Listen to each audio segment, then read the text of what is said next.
Pour notre seconde série de vidéos, après avoir partagé notre road trip en Espagne et au Portugal, nous avons voulu vous faire découvrir notre expérience de croisiériste sur la Méditerranée. C'est la seconde croisière que nous faisons, et après être allé sur les côtes de la Norvège en 2023,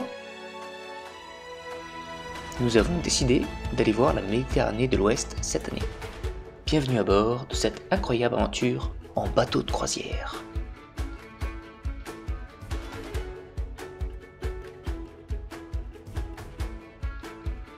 Alors l'intérêt recherché, c'est de débunker l'idée reçue que les croisières sont pour les vieux.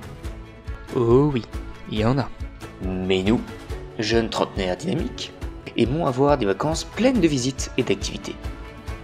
Mais en même temps, nous aimons bien avoir nos moments à nous tranquilles, à rien faire, à chiller sur YouTube par exemple. Marjo, qu'est-ce qu'il y a? On va prendre un goûter?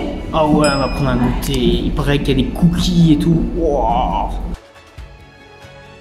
On a en projet de vous faire une vidéo spéciale pour la visite du bateau et de ses intérêts et contraintes. Mais pour l'instant, place aux vacances.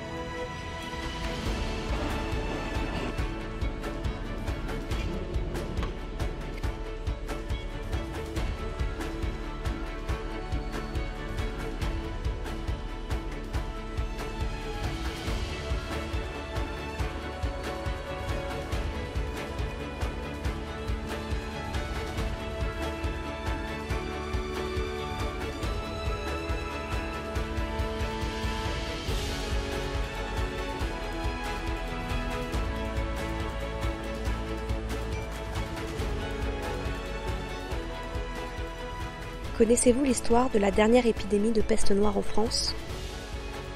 Tout débute à Marseille, en ce mois de mai 1720. Un navire, le Grand Saint-Antoine, revient d'un voyage de 10 mois autour de la Méditerranée. Il souhaite débarquer à Marseille sa cargaison d'étoffes de soie précieuse.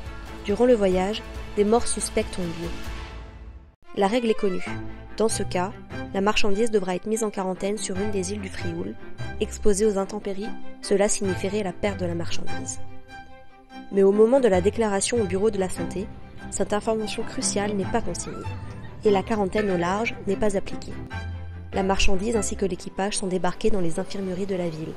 Les puces des rats infectés débarquent avec les ballots de soie et envahissent la ville. Négligence de la part du bureau de la santé et cupidité des armateurs du navire, cette épidémie va décimer en moins de 3 ans la moitié de la population marseillaise et va se propager à toute la Provence.